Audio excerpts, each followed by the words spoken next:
They threw a coffee cup at a black woman at work. Her billionaire husband walked in and fired everyone. Monday morning at Vertex International looked ordinary until it wasn't.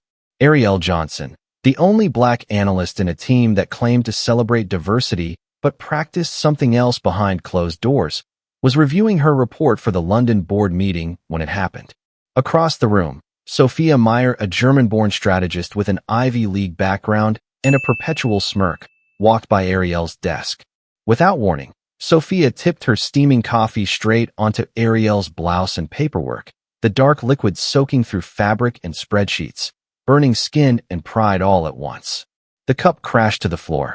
Maybe next time, try focusing more on your work and less on whatever you do with your hair in the morning, Sophia said, her voice loud enough for everyone nearby. Laughter rolled across the office. Vincent Lee, project manager from London with a cut-glass accent, snapped a photo on his phone. Marta Fabbri, Italian, social media lead, was already live-tweeting the moment. At the far end, Jessica Cohen from New York raised her eyebrows, but said nothing, her silence a kind of complicity. No one moved to help. No one asked if Ariel was hurt. The only sound was the echo of amusement, the quiet click of phone cameras, and the distant hum of office air conditioning. The manager, Edward Lee, Chinese-American, always too busy, barely looked up. Accidents happen. Ariel, clean yourself up and let's get back on schedule, he said, and turned away. His indifference stung more than the scalding coffee. Ariel felt her heart pounding, humiliation hot on her skin, but she kept her face expressionless. 6 months at Vertex had been like this. Jokes with sharp edges, compliments that always circled back to where she was from, reminders that she was only here because the company values representation. She'd heard it all. Which college did you say you went to again? Vincent called after her. Oh, right, one of those public schools in the States. Marta laughed, shaking her head, while another assistant, Daniel Okoye, Nigerian-born, looked away, his lips pressed together in silent empathy. But he didn't say a word. Ariel gathered her ruined files and her dignity and walked, slowly, to the restroom. She refused to let them see her cry. In the mirror, she saw the stain spreading across her blouse, the anger simmering in her eyes. She rinsed her clothes, took a deep breath, and reminded herself, not today. She would not break. Not here, not for them. When she came back, her desk was silent, her seat isolated at the end of a row. She noticed a packet of tissues discreetly left on her keyboard, an anonymous gesture, maybe from Daniel or possibly from Olivia Patel, a young British Indian data intern who always offered a quiet smile but never dared speak up. Ariel managed a grateful nod in her direction. In the back of the room, Diego Alvarez from Mexico, a marketing specialist who always tried to stay neutral, looked up and then backed down at his laptop. The rest of the day dragged on. Ariel worked in a bubble of cold detachment, her mind racing. She could hear the low murmurs, see the chat notifications light up on other people's screens, none addressed to her. She'd been the outsider since day one. Sometimes the jokes were subtle, sometimes vicious. Diversity hire. Lucky break. Bet her boyfriend's picking her up in an Uber again. Always whispered just loud enough. But beneath the pain, beneath the humiliation and the quiet fury, something in Ariel hardened. She would not allow this to be the story of her life, not here, not now. If they wanted a scene, she would give them something they would never forget. She checked her phone, a message drafted and waiting, her finger hovering over send. Not yet. The time would come. N01 at Vertex that morning knew who Ariel really was. Not Sophia, not Vincent, not Marta, not even Edward Lee. They saw only what they wanted to see: a face, a name, a resume they dismissed, a woman standing alone. But every wound was turning into resolve, and every insult would soon have its answer. If you want to see what happens when a woman refuses to accept the limits others try to set for her, stay tuned and don't forget to subscribe to Cracks of Light. This is just the beginning, and you won't want to miss what comes next. The days after the coffee incident, Ariel felt the walls closing in. At first, she tried to convince herself that things would quiet down, that humiliation would fade and the office would find a new target. Instead, the pressure ramped up. It started with the little things: a missing document here, a changed meeting time there. Ariel would walk into the conference room for a scheduled call only to find the time had been switched last minute. leaving her alone and late. Sophia smirked as she passed by. "Didn't you check your calendar, Ariel? Maybe next time. Set an alert." Vincent would forward her emails to the team with just a few tweaks, but the core ideas, the language, even the jokes, were Ariel's, just with his signature. When the campaign for their biggest European client landed, the entire strategy was hers, developed over late nights and endless research. On presentation day, she watched as Vincent stood at the front, reciting her points, receiving applause, while her name was buried in the credits. No one called it out. No one challenged it. The Whisper campaign picked up, running like a shadow through every department. At lunch, Ariel heard her own name drop in conversations she wasn't part of. "How did she even get this job? I heard it was a diversity initiative. My cousin at HR said she was a last-minute hire, barely made the cut." It wasn't just words. She noticed her desk supplies vanishing, files going missing, her access to project folders inexplicably revoked. IT always claimed it was a glitch. In the break room, laughter would hush when she entered, replaced by sideways glances, and phone screens flipped quickly to hide group chats she'd never see. She was invisible and under a microscope at the same time. It got worse. Marta accidentally sent an internal memo to the entire marketing team with a meme attached. An image of Ariel's LinkedIn photo, photoshopped with a clown nose and the caption, "Motivation Monday. Fake it till you make it." Laughter flared in the group thread. When Ariel brought it to Edward Lee, his response was quick, almost bored. "Office humor can get out of hand. Don't take it personally." Vincent, standing behind Edward, shot her a smile that said, "You're on your own here." Every official channel, HR, management, either deflected or ignored. The line between joke and hostility blurred until Ariel wondered if she was overreacting or if this was just what survival looked like in a place like this. She tried to reach out. She invited Olivia Patel to lunch, but Olivia declined, eyes darting nervously to Marta, who was watching from across the room. Daniel Okoye, normally reserved but friendly, would nod and say, "Keep your head up, Ariel. They move on eventually." But he never offered to sit with her. Ariel ate alone most days, headphones on, mind spinning with what-ifs and how did I get here's. Even Diego, who was polite and professional, kept his distance, afraid that any show of solidarity would put a target on his own back. There were group chats, happy hours, inside jokes, all things that Ariel was pointedly excluded from.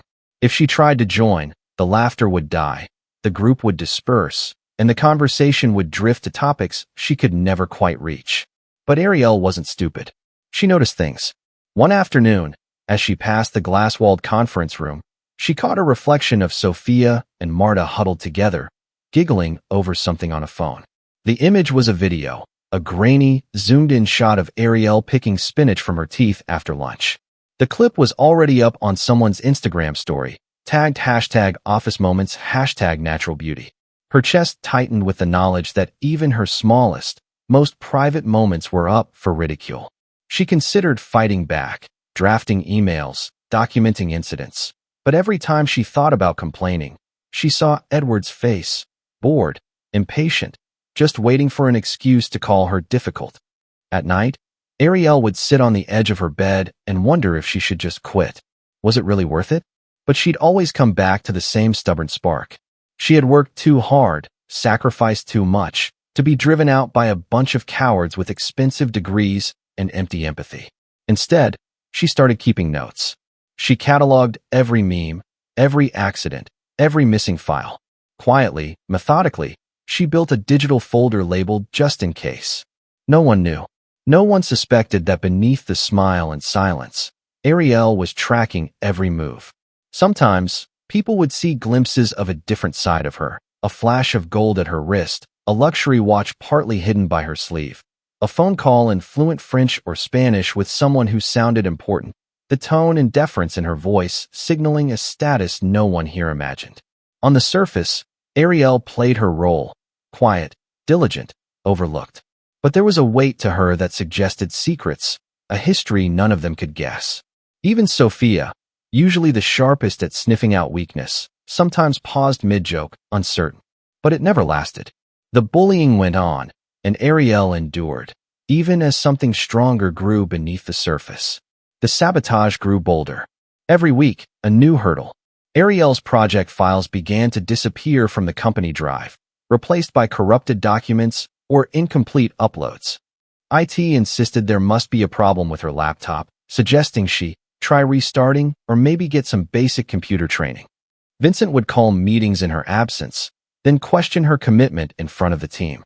You know, Ariel, it's hard for the rest of us to move forward when you're not present. Maybe take a little more responsibility. He smiled, smug, as the rest of the group nodded along. When she replied with receipts, emails confirming the original time, she was accused of being argumentative and overly sensitive. The more she tried to defend herself, the deeper the quicksand felt. Behind closed doors, Sophia and Marta ran a group chat called Team Real, where daily gossip about Ariel was routine. Memes, crude jokes, fake stories, anything to keep the narrative alive that Ariel didn't belong, wasn't capable, was just ticking a quota box. Some team members, like Diego, never participated, but no one shut it down. Jessica Cohen forwarded a rumor that Ariel was only hired after someone from the board called in a favor, her sugar daddy, she joked. The lie spread. Ariel heard it repeated by people she'd never met. The phrase, "You know how she got here," echoed in corridors, always just loud enough to hurt, but never to trace back. She found herself locked out of client meetings, her name left off email threads, then blamed for not being engaged with key accounts. A typo she never made became fodder for an all-hands teaching moment in front of the entire team, with Edward droning on about attention to detail. Even when Ariel had proof she wasn't the author, the conversation shifted. Her defensive tone was the new issue. At one point, she returned from a late lunch to find her chair replaced with a tiny plastic kid's seat. Marta and Vincent had gathered nearby, pretending to ignore her while stifling laughter. The message was clear. She didn't belong at the grown-ups table. She kept her head high, but the weight bore down. Ariel started arriving early, leaving late, hoping to catch up or simply avoid her colleagues. It made no difference. Her successes were always minimized or credited to someone else. When the team received a prestigious industry nomination, Ariel's name was left off the official press release. It was just a clerical error, Marta insisted, eyes wide, smile fake. HR promised to look into it. Nothing changed. Even her private life was not spared.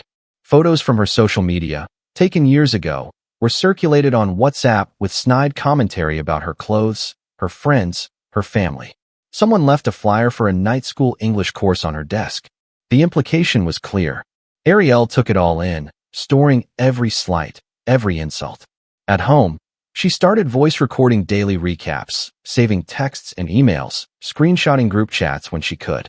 She was building an archive, not for revenge, but for something she couldn't yet define. A line was being drawn, and every new cruelty only sharpened her focus. Yet for all their confidence, none of her coworkers noticed the way Ariel sometimes looked at her phone, checking not just emails, but encrypted messages from contacts in places like Zurich, Singapore, Cape Town.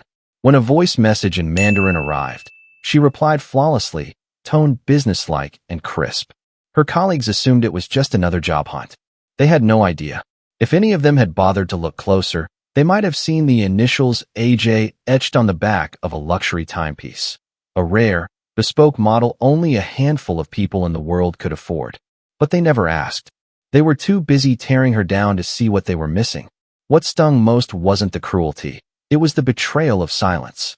People she'd helped, trained, covered for in the past now avoided her gaze. Even Olivia, always so kind, started ducking out early, replying to Ariel's emails only with curt, generic responses. Daniel, who once talked about teamwork and respect, said nothing when a group lunch invite left Ariel out. The isolation was total. She was surrounded by people, but utterly alone. Still, Ariel endured. She made a private game of documenting their behavior, collecting proof, building a case. She knew it couldn't go on forever. Something had to give. And deep down, a voice told her that the day of reckoning was coming. A day when all these little cruelties would come back around. Until then, she kept her secrets close, waiting for the right moment. The daily humiliations, accidentally erased files, coffee spills dangerously close to her keyboard, Group laughter when she tripped over a power cord someone left out. But now, there were consequences. One Friday, a critical client deliverable vanished from the shared drive. Vincent blamed Ariel in front of everyone, claimed she failed to upload the presentation, jeopardizing a $1 million contract. She'd sent the file twice, she argued. Marta shook her head. You know, Ariel, maybe you're just not a good fit for this pace. Edward sided with the team. Mistakes like this affect us all, he said, putting a note in her HR record.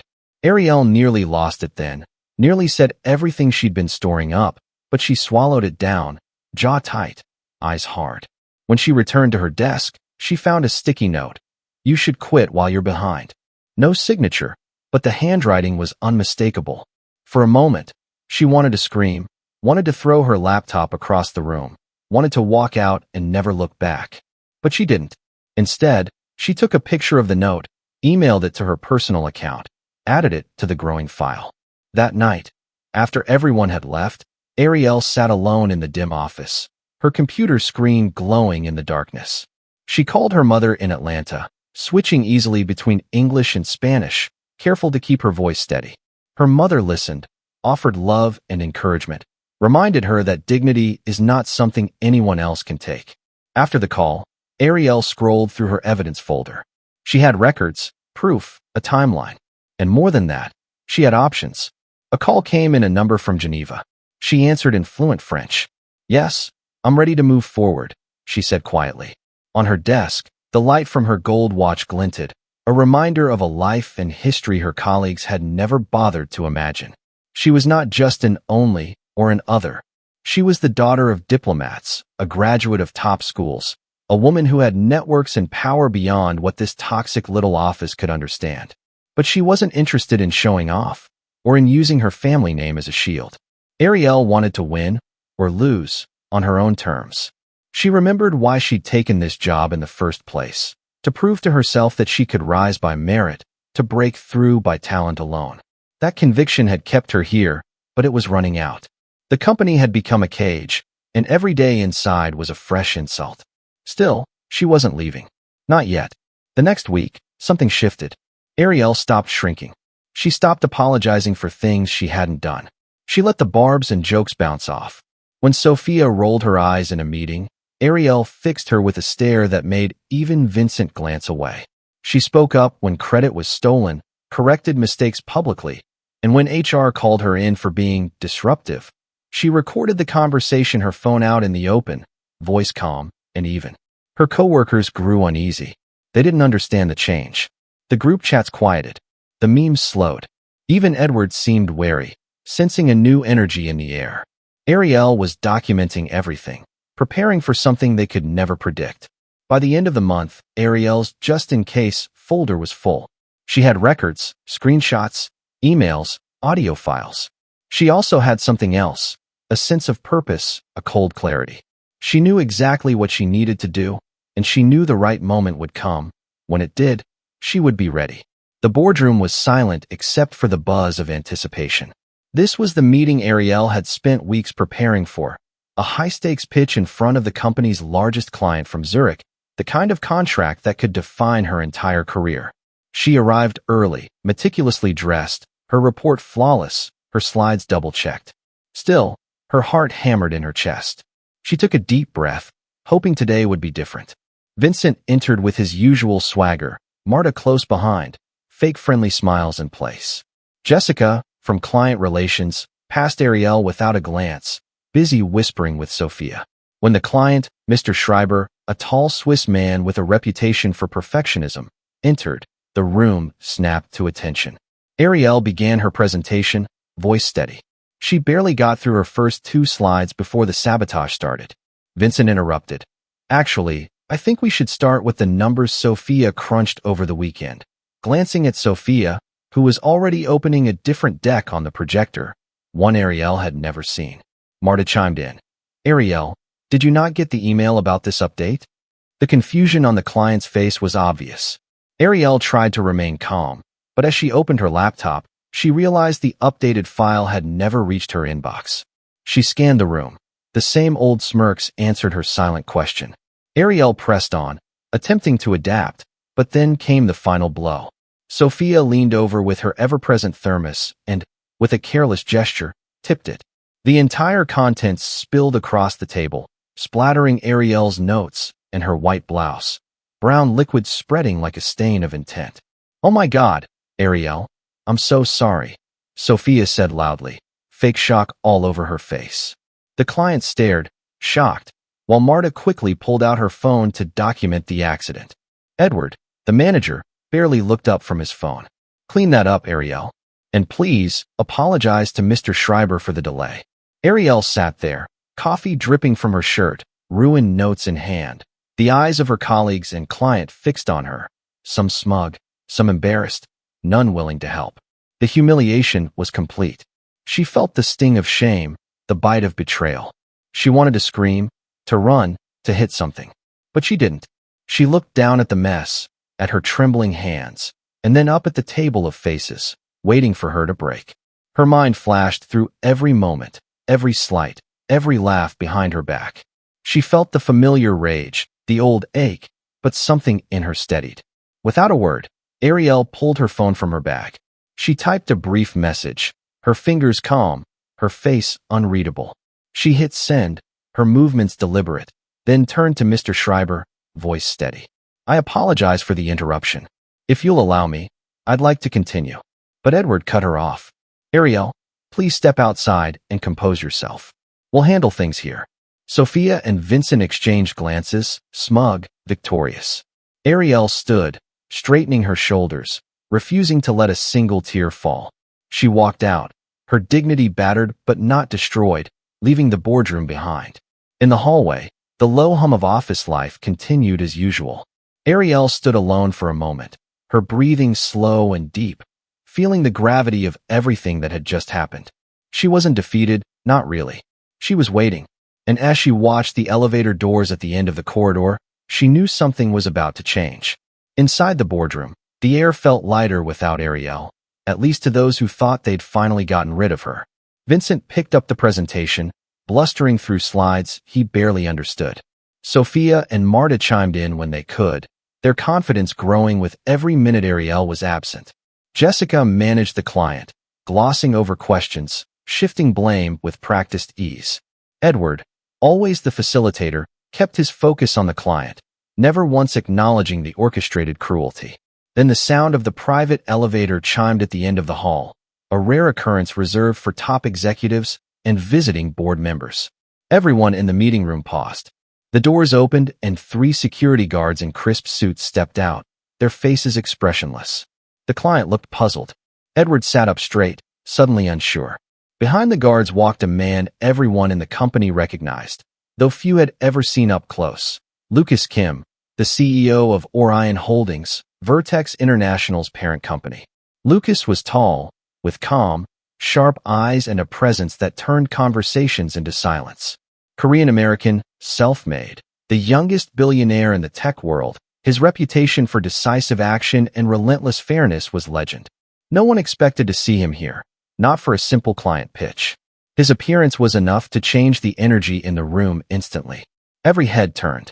Phones slipped quietly off the table. Marta's smile disappeared. Edward stood, faltering. "Mr. Kim, we weren't expecting," Lucas cut him off with a look. He didn't say a word at first.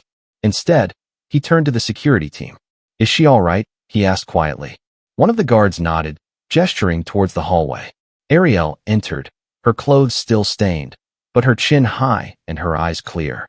For a long moment, the room was completely silent. Lucas walked straight to Ariel, not breaking stride, his attention focused only on her. He reached out, gently touching her shoulder. "Are you hurt?"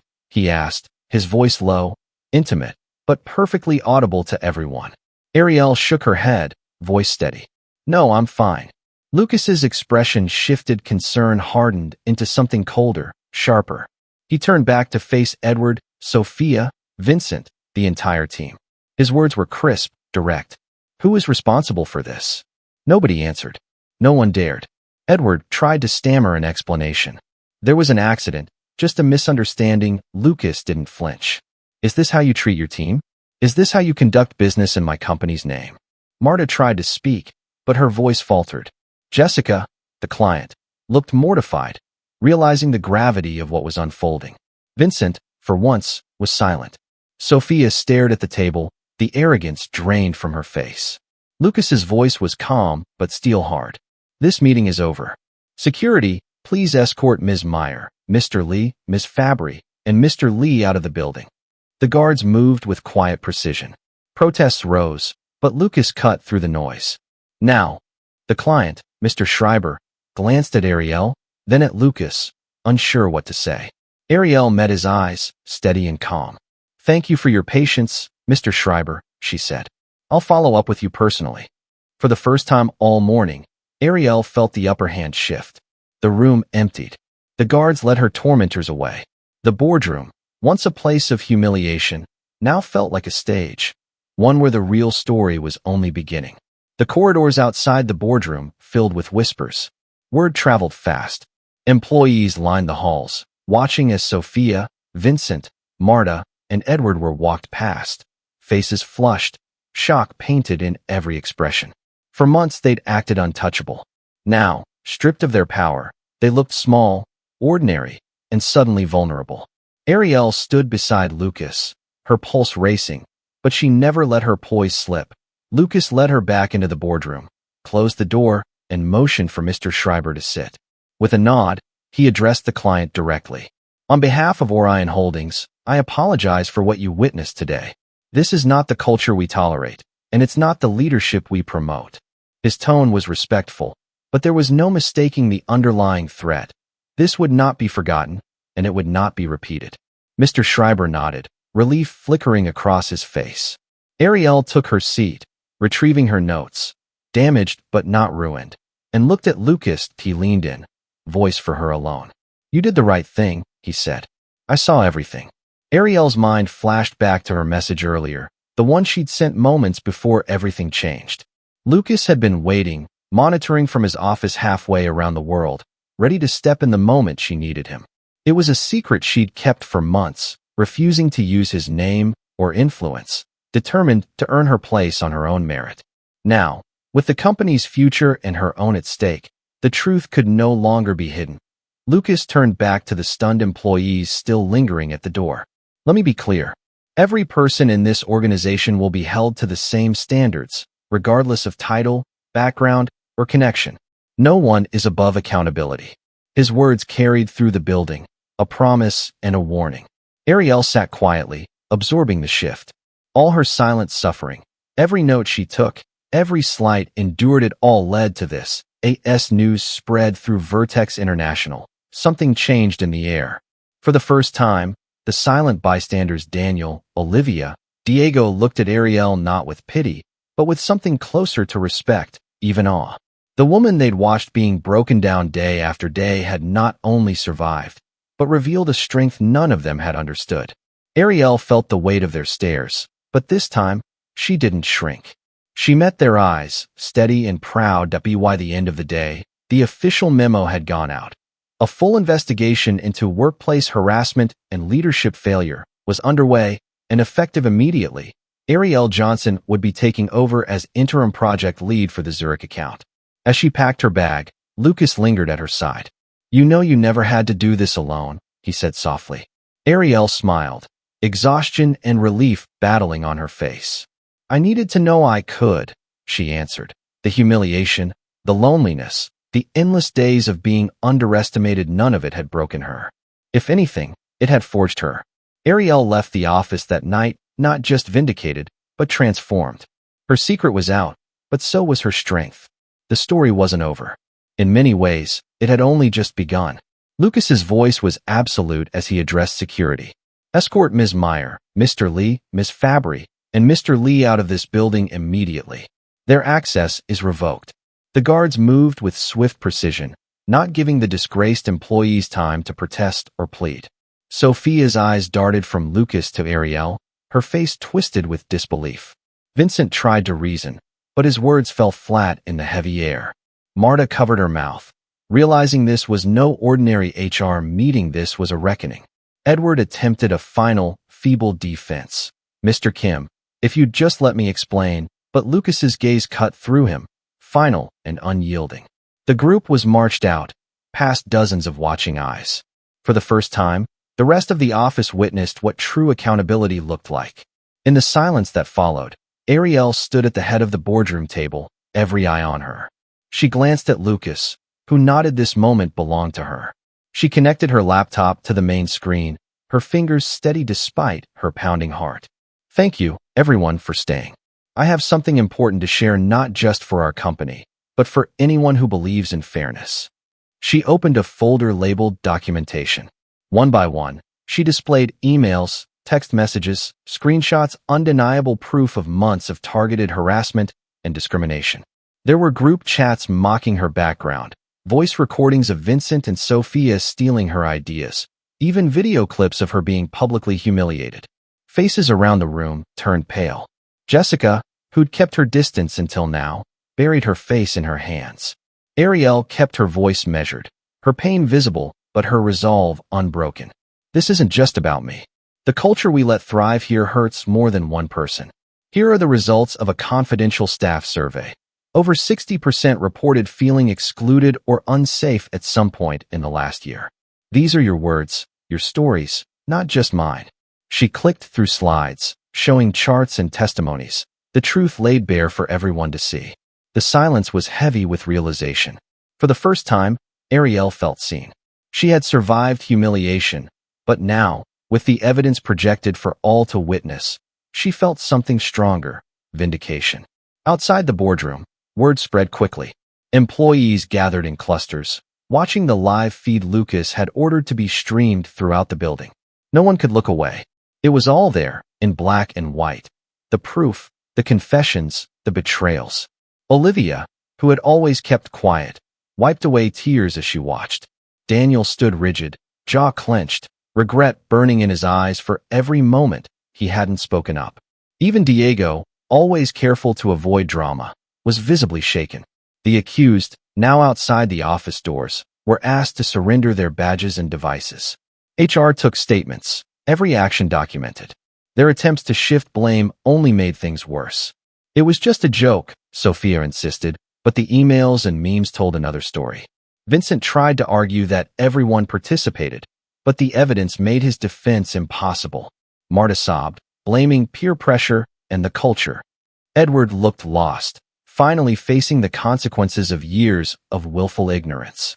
As Ariel spoke, a rush of emotions threatened to overwhelm her, but she kept her composure, determined to let truth do its work. She recounted how each instance, each small joke or innocent oversight, had chipped away at her dignity. She told them how the isolation hurt more than the insults, how the silence from those she once called colleagues stung deeper than open hostility. Her words hung in the air, both accusation and plea. If you see something, say something. Because silence is what gives bullies power. Lucas stood by her side, a silent pillar.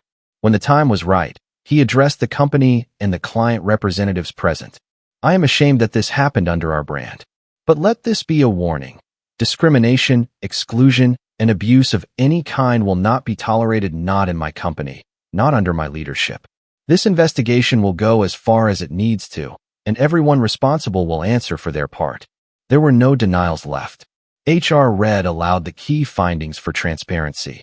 Ariel's ideas had been stolen and presented by others. Sophia had orchestrated the group chat and video harassment. Vincent had coordinated to exclude Ariel from critical communications and slandered her name to clients. Marta had distributed humiliating memes. Edward had ignored repeated complaints and covered up wrongdoing. In a desperate attempt to escape blame, the former team members began pointing fingers at each other. It was Sophia's idea. Vincent told me to. Edward said to just let it go. The confessions piled up, but none of it mattered anymore. The truth was on full display. Tears stung Ariel's eyes as she watched the web unravel. All the gaslighting, the doubt, the loneliness, it was over. The room was silent except for the sound of her breathing, the tears that finally slid down her cheek, and the stunned hush of people witnessing justice in real time. Colleagues, people who had never dared to speak, began to applaud. It started slow, hesitant, but soon the whole room joined in, standing not just for Ariel but for the idea that dignity must be defended, always. Lucas waited until the applause faded. He spoke directly, his voice unwavering. We will not sweep this under the rug. I am authorizing a complete overhaul of our workplace culture. We will institute mandatory inclusion and equity training, establish a new reporting system, and enforce a zero-tolerance policy for retaliation. But that is not enough. He paused, looking at Ariel, then at the crowd. To make amends, we will commit a portion of Orion Holdings' annual profits to fund scholarships for underrepresented students of color, immigrants, people with disabilities. And I am proud to announce that Ariel Johnson will serve as executive director of this new initiative. Gasps echoed through the room. Ariel was stunned. For a moment, she could barely speak. Lucas smiled, quiet pride in his eyes. No one should ever have to fight this battle alone, he said. We will make sure they don't have to. The applause started again, stronger this time, and Ariel felt the burden of isolation begin to lift. She had turned every wound into strength. Her vindication was complete, her dignity restored, and now, she would turn her story into hope for others. As the news of the shakeup spread, the mood throughout Vertex International changed overnight. Ariel's face appeared on the company's internal portal, a statement from Lucas praising her courage and inviting everyone to support the new scholarship initiative. The media picked up the story quickly. Headlines about corporate reckoning and a CEO's stand for justice flooded business news feeds. Emails from employees across the world poured in messages of support, apologies, confessions of regret for not stepping in sooner. Ariel read each one, sometimes laughing, sometimes crying, but always with a deep sense of relief. The scholarship fund became more than a promise. Lucas directed legal and finance teams to begin the paperwork immediately, and within weeks, the Ariel Johnson Foundation for Equity in Education was established. Ariel threw herself into the work, determined to make the fund a real engine for change. She interviewed candidates, built partnerships with universities, and made sure that the voices of those who'd been silenced were now centered and heard. Former colleagues who had stayed silent found ways to make amends. Olivia approached Ariel in the hallway, tears in her eyes, and apologized for her fear and inaction.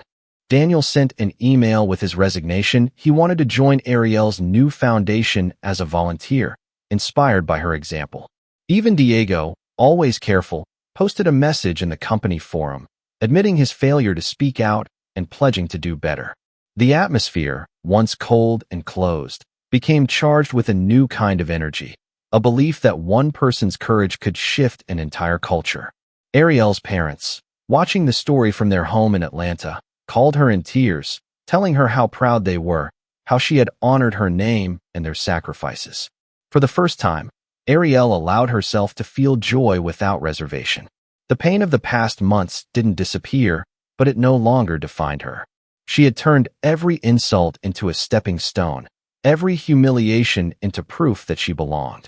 Now, her voice was amplified, her story a rallying cry for others. Lucas and Ariel stood together at the first board meeting of the foundation, surrounded by partners, scholars, and allies from across the world. As she looked around the room, Ariel realized what true justice looked like, not just the punishment of wrongdoers, but the creation of new opportunities, the opening of doors for those shut out for too long. She spoke simply but with conviction.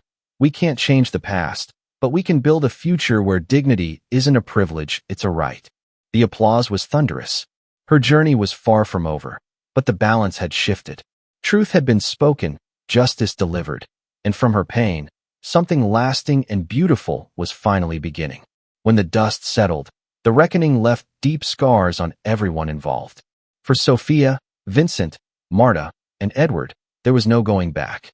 Their names became case studies in public disgrace, trending hashtags on social media, the faces of viral exposés about workplace bullying. Recruiters stopped returning their calls. Friends grew distant, afraid to be seen with them. Every company that looked at their resumes found news articles, videos, leaked group chats, and witness statements. Some tried to scrub their online presence, but the internet never forgets. Sophia's LinkedIn inbox filled with hate mail and threats, and she was forced to leave the city, seeking anonymity in a place where no one recognized her. Vincent bounced from interview to interview, each time more desperate, each time turned away as soon as the connection was made. Marta faced isolation, the kind that lingers in every quiet moment, realizing too late that her jokes were weapons, her peer pressure an excuse. Edward, who had always considered himself untouchable, lost his pension, his network, and his reputation. One by one, they were left with nothing but regret and silence. The world watched as their downfall became a warning, a message that cruelty comes at a price and the days of impunity were over. While her former tormentors struggled to rebuild from ruins, Ariel's life took on a new rhythm. The foundation's launch became a national event, covered by every major news outlet. Her story wasn't just about vindication, it was about the power of survival, about turning pain into progress. Reporters asked about her journey, her darkest moments, her reasons for staying silent so long. Ariel answered honestly, "When you're the only one, you feel responsible for everyone who comes after you. I stayed because I believed the culture could change, and because I wanted to be more than a survivor, I wanted to make a difference." Her public appearances grew. She spoke on stages packed with students, at conferences for women in tech, on live panels with leaders who once ignored her emails. Each time, she told the same truth. Justice is never only about punishing the guilty, it's about healing wounds, restoring hope, and opening doors that were once locked. She made it clear that her victory wasn't hers alone. "I didn't win by being better than them, I won by being true to myself and refusing to shrink." That's what I want every young person to remember. Don't let anyone tell you your story is too small or your pain isn't real. Use it. Make it matter. It wasn't easy. There were nights Ariel still woke from nightmares, echoes of the humiliation, the fear of being alone. But each day she saw the results of her struggle. Her inbox filled with messages from strangers. "Thank you for speaking up. You gave me the courage to confront my own boss. My daughter saw you on TV, now she wants to be an engineer." Ariel read them all, sometimes answering, always feeling the ripple of her story reaching farther than she'd ever dreamed. Lucas watched quietly, proud but humble, never seeking credit. When reporters tried to make him the center of the story, the billionaire hero, he redirected the spotlight. "This was Ariel's battle," he'd say. "I was just the support. She did this for all of us." The most powerful moment came when Ariel met the first class of scholarship recipients. In a hall filled with young faces, Black, Latino, Asian, immigrant, disabled, she saw pieces of herself in every row. The nervous energy, the hunger, the hope. She stood on stage, the applause thunderous, and looked out at the students. Her voice broke only once. "When I was your age, I didn't know if I'd ever fit in anywhere. Now I know that it's not about fitting in. It's about building a place where we all belong. You're not alone. Not anymore." The students rose in a standing ovation, many with tears on their cheeks, and in that moment, the years of pain felt worth it. She had broken the cycle.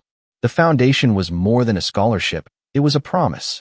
The foundation grew rapidly, drawing support from corporations, celebrities, and grassroots organizations.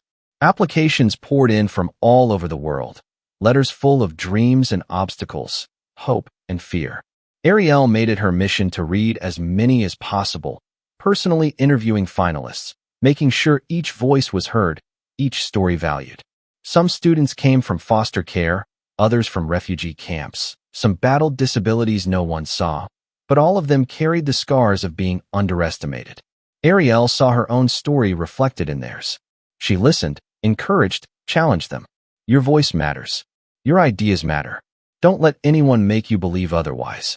The media wanted to turn her into an icon, a symbol of triumph, but Ariel resisted being put on a pedestal.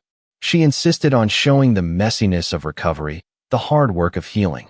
She spoke openly about therapy, about fear, about how success didn't erase the wounds, but gave them meaning.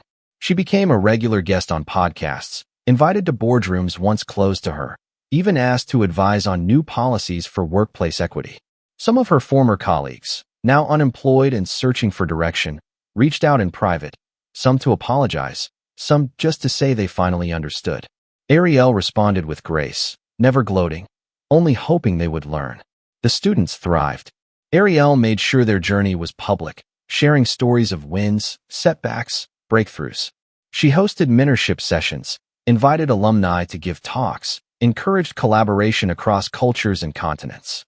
Lucas, always nearby, helped build the infrastructure, legal, financial, technological, so the foundation could reach even further. He remained in the background, watching Ariel lead, proud to be her partner, her anchor.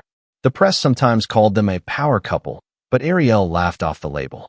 The real power, she'd say, is in giving it away. Graduation ceremonies became major events. Ariel would sit in the front row, tears in her eyes as each student crossed the stage. Families cheered, cameras flashed, new lives began. Many graduates returned as mentors, eager to pay it forward, to be the helping hand they never had. Ariel's vision was working, opportunity was multiplying, cycles were breaking. She took quiet pride in every email, every thank you card, every story of a student who had turned obstacles into stepping stones. The healing was not just for the students. It was for Ariel, too. She began to forgive, not forget, but release the grip of old wounds. She reconnected with former colleagues who had watched her suffering in silence. Some wanted to help now, to atone for what they hadn't done before. Ariel welcomed them, not as old enemies, but as new allies. It's never too late to do the right thing, she'd remind them. Her foundation's motto, Rise Together, Heal Together, was more than a slogan. It was how she lived every day. Ariel's public profile kept growing, but she never lost sight of what mattered most: family, honesty, connection. Lucas continued to support her, often from behind the scenes, running his own business empire with a calm hand, but always making time for foundation work. Together, they built a life that was both ambitious and rooted. Weekends were spent hosting students for dinner, volunteering at local shelters, or simply walking through the city, enjoying the normalcy they'd fought so hard to achieve. On the anniversary of her public vindication, Ariel was invited to deliver the keynote address at an international summit on justice and equity. She stood before an audience of world leaders, activists, CEOs, and students, her voice clear and strong. She spoke about the dangers of silence, the cost of complicity, and the endless potential of forgiveness. She urged those in power to look beyond policies and metrics and to focus on the individual lives they affected. Every act of courage creates a ripple. Every injustice left unchecked creates a shadow. It's up to us which future we choose. The speech went viral, reaching millions in every corner of the world. Young people wrote to Ariel, sharing how her words gave them hope. Parents told her she was the role model they wished they'd had. Even some of her old adversaries found inspiration, quietly joining local charities, working to right their wrongs. The legacy was growing, bigger than one woman, bigger than one company. Ariel often said that healing is a collective act. We move forward together, or not at all. Lucas and Ariel celebrated their wedding anniversary in a quiet family gathering, just the two of them and a handful of close friends and scholarship alumni. They reflected on how far they'd come, on the challenges they'd overcome, and on the lives they'd touched. In those moments, Ariel knew the fight was worth it. She looked at Lucas, gratitude in her heart. "We changed more than just a company," she whispered. "We changed each other." Lucas squeezed her hand, his eyes warm. "You did it, Ariel. You showed the world what healing looks like." The journey wasn't finished. New challenges awaited, new stories needed telling, new wounds needed healing. But for now, Ariel allowed herself to savor the peace, to celebrate the victories, and to believe that every hurt could become a source of hope. The symbol of healing and renewal wasn't just in the foundation, or the headlines, or the speeches. It was in every life Ariel touched, every injustice she turned into opportunity, every young person who now dared to dream. Ariel's scholarship fund did not just help a handful of students. It exploded into a movement. Within 2 years, the foundation's reach extended across the country and overseas, with thousands of recipients from every background. Headlines followed the fund's growth, changing the face of tech, hope for the overlooked, from target to trailblazer. Each year, more students graduated, more lives transformed, more stories told on national news. The foundation's annual gala drew leaders from business, government, and civil rights, turning what had begun as a small act of restitution into a global call to action. Donors competed to outmatch each other, inspired by Ariel's relentless transparency and accountability. She insisted that every dollar be traceable, every recipient celebrated for their merit, not just their struggle. Stories of change flooded in. An immigrant girl from Nigeria won a coding award at MIT. A young man with a hearing impairment landed a coveted internship at a top bank. A former foster child, once homeless, graduated with honors from Stanford. Ariel brought them all back to share their journeys, putting their voices front and center. The world watched, and other companies took notice. Inspired by Ariel's relentless advocacy, CEOs from major corporations began to rethink their own recruitment and retention practices. Some started by partnering with the foundation to launch internship pipelines. Others rewrote their HR handbooks from the ground up. Harassment reporting went digital and anonymous. Mentorship programs became the norm, not the exception. Ariel refused to let the foundation become a trophy for good PR. She sent her team undercover into corporations, auditing culture and demanding real evidence of change. When companies balked, she published their resistance in foundation reports, exposing them to public scrutiny. Soon, compliance became a badge of honor.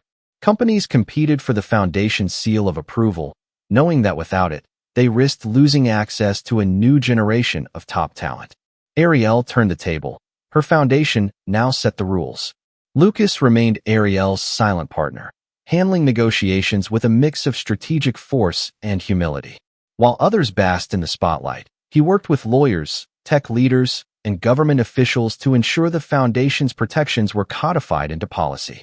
Scholarships became an engine for upward mobility, not just for the recipients, but for their families and communities. Ariel watched proudly as former students rose to leadership positions, creating a feedback loop of opportunity and responsibility. She saw the impact not just in data, but in hugs at graduations, in thank you letters from parents, in messages from CEOs pledging to do better. Every time she saw the foundation's logo on another campus, on another building, she remembered the office where her journey began and marveled at how far a single act of courage could reach. As the foundation's influence spread, Ariel saw an opportunity to go further. She drew on her background in data science and her experience of workplace abuse to tackle the next frontier, prevention. She assembled a team of engineers, psychologists, and ethicists to develop an AI-driven platform, an algorithm designed to detect patterns of bullying and discrimination before they escalated. The system, codenamed Sentinel, monitored digital communication for red flags, exclusionary language, patterns of ostracism, sudden shifts in group behavior. Rather than punish, Sentinel was built to intervene early, sending discreet alerts to HR, recommending supportive outreach, and offering anonymous surveys to those at risk. The rollout was met with skepticism by some, but as success stories poured in, demand skyrocketed. Companies adopted Sentinel as an insurance policy, proof to regulators, shareholders, and employees that harassment would not go unchecked. Ariel personally oversaw its ethical framework, ensuring it protected privacy while empowering the vulnerable. She partnered with universities and labor organizations to refine the tool, collecting feedback from those on the front lines. In its first year, Sentinel was credited with preventing dozens of toxic workplace incidents and reversing the silent epidemic of bullying in schools, nonprofits, and Fortune 500 firms. Tech journalists hailed it as AI for good. Critics worried about overreach, but Ariel was unapologetic. If we can use technology to maximize profit, we can use it to maximize dignity. As Sentinel's adoption grew, Ariel's reputation soared. Invitations poured in from the world's leading universities, Stanford, Oxford, Tokyo, Johannesburg. She delivered keynotes not just on equity, but on system change. Her TED Talk, Algorithmic Empathy, broke view records, blending personal testimony with a call for practical reform. Students lined up for hours to meet her. Professors rewrote their syllabi to include her case studies. Business schools used the Vertex story to teach both ethics and leadership. Policy makers sought her counsel, asking how to embed justice into the DNA of institutions. Ariel never lost sight of the reason she started, not for fame, but to make sure no one would ever suffer in silence as she once had. She was joined by familiar faces. Some of her old colleagues, once silent, now spoke openly about their regret. Olivia launched an internal courage network at her new job, offering peer support to those facing bias. Daniel created a nonprofit for workplace bystanders, training people to spot and stop harassment. Even Diego, who had always stayed on the sidelines, donated part of his salary to the foundation and volunteered as a mentor.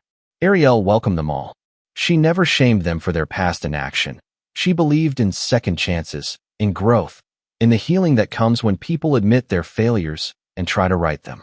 As the foundation's impact went global, so did Ariel's influence. She was invited to address the United Nations on International Women's Day. Her testimony before Congress shaped anti-harassment legislation, pushing companies to adopt transparent reporting and data-driven accountability. Magazine covers called her the woman who changed corporate America, but Ariel always brought the story back to the countless lives behind the numbers, the students, the workers, the families. She told them that justice wasn't a destination, but a continuous process. You can't check a box and call it progress. You have to live it every day, in every meeting, with every decision. Schools named scholarships after Ariel. Cities honored her with murals. Tech companies dedicated innovation labs in her name. Every interview, she deflected personal credit, lifting up her team, her family, and especially Lucas, whose steadfast belief and partnership had made the impossible possible.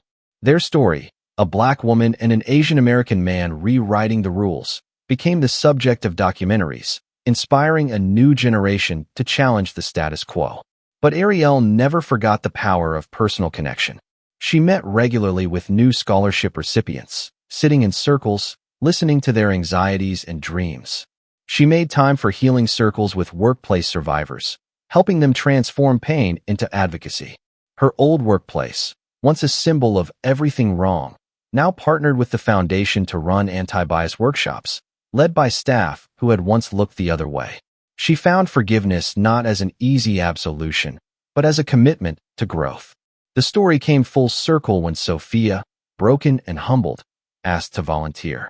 Ariel welcomed her, putting her through the same rigorous training as any new recruit. Vincent, after years of bitterness, wrote an op-ed about his own failures and the lessons learned from public shame. Even Edward, aging and alone, sent a letter expressing remorse and offering to fund a new mental health program at the foundation.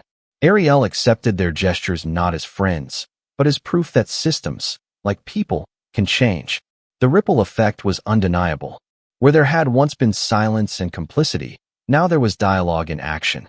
Ariel's work was never done. There were always new challenges, new injustices to fight, but she believed, deeply, that every voice mattered, every action counted, and every story of healing made the next victory possible. The movement she started had a life of its own, proving that courage can be contagious, and real change begins when one person dares to speak.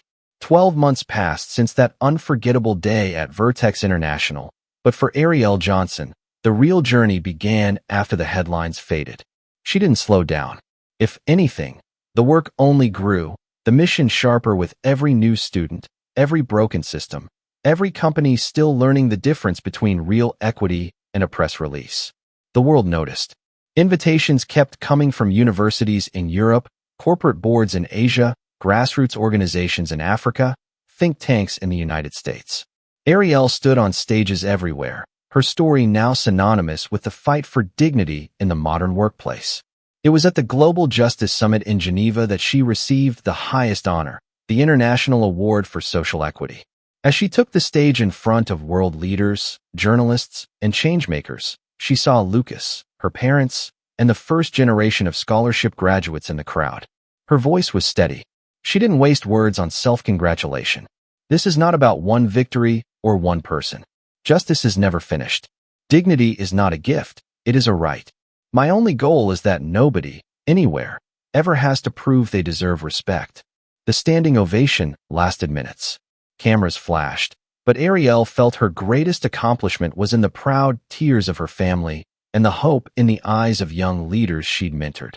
After the ceremony, Ariel's family gathered in a quiet hotel suite overlooking the city. They laughed, remembered the nights of doubt, celebrated the strength it took to endure when no one was watching. Lucas pulled Ariel aside, handed her a simple card. Inside, he'd written, "You never let the world define you. You showed us all what's possible." She hugged him tight. thinking about the weight she'd carried, the fear, the loneliness, the small acts of courage that had added up to something world-changing. Her parents toasted her resilience. "We always knew you'd make a difference," her mother said, "but you did it your way."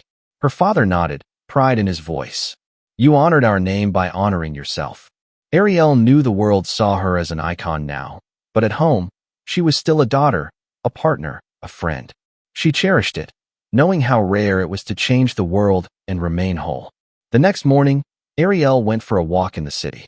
She recognized her own reflection in newsstands and on building screens, but it was the messages on her phone that mattered most. Students she'd helped were sending updates. "Just got my first job, thanks to the foundation. I'm starting my own company, because you showed me I could." She replied to everyone, no matter how busy. She knew her story wasn't just hers. It belonged to every person who'd ever felt small, who'd ever been told they were too different or too much. Ariel promised herself she'd never let them down. With every passing month, the ripple of Ariel's courage reached further. Corporate leaders who once dismissed equity as a buzzword now brought her in for real reform. University deans invited her to reshape their admissions policies. Business school professors wrote her story into their ethics curricula, and lawmakers asked her to testify before Congress on workplace rights. She accepted, always emphasizing one truth: justice isn't about punishing the bad actors. It's about empowering the good ones and building systems where everyone can thrive. She never lost her edge. Ariel called out token gestures when she saw them, demanded data, and reminded the world that real change meant risking comfort, risking old habits, risking silence. The Ariel Johnson Foundation continued to break records for impact and transparency. More than 5,000 young people from every continent had received scholarships, each a living answer to the question, does change matter? Ariel mentored many personally, hosting group calls and writing letters by hand to those struggling with setbacks. She tracked their progress, championed their wins, and shared their stories. She didn't want gratitude. She wanted a movement. The foundation's alumni became the next generation of activists, CEOs, teachers, and scientists, paying it forward in their own countries and communities. Meanwhile, the healing she inspired ran deeper than statistics. Olivia, her old colleague, now ran a national campaign for bystander intervention. Daniel's nonprofit trained thousands to recognize and disrupt workplace toxicity. Even Vincent, after years in professional exile, rebuilt himself as an advocate for restorative justice, speaking candidly about shame and redemption.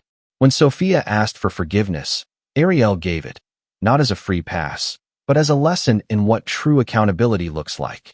These transformations didn't make headlines, but Ariel valued them most. Every apology, every step toward making amends, was a small repair in the fabric of a better world. At every conference, every graduation, Ariel delivered the same message, her voice unwavering. Do not let anyone define your worth. You are the author of your story. The world will try to box you in, to set your limits, to tell you what is possible. Don't listen. Write your own ending. Claim your space, claim your dignity, and never let go of your hope. It became a mantra, echoed in classrooms, office meetings, online forums, and family dinner tables.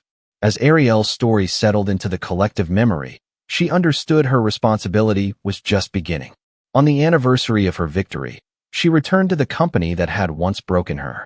The boardroom, once a site of humiliation, now displayed the foundation's logo, and the walls were lined with portraits of the first graduating class of scholars. Ariel spoke to a room filled with new hires, executives, and former adversaries. She told them, history remembers the brave, not the comfortable. Choose courage, even when it costs you. Because every act of justice creates a path for someone else to follow. Her words didn't end in that room. They became the closing message in her best-selling memoir, the tagline of her foundation's global campaign, the last frame of every documentary that told her story. The world watched as Ariel invited others to step forward. Share your story. Leave your mark. Help build a world where dignity is the norm, not the exception. In interviews, she asked viewers to reflect, to comment, to connect their lives to the movement for justice. Your voice matters, she'd say, looking straight into the camera, and someone needs to hear it. Across social media, The hashtag My Dignity My Story began trending.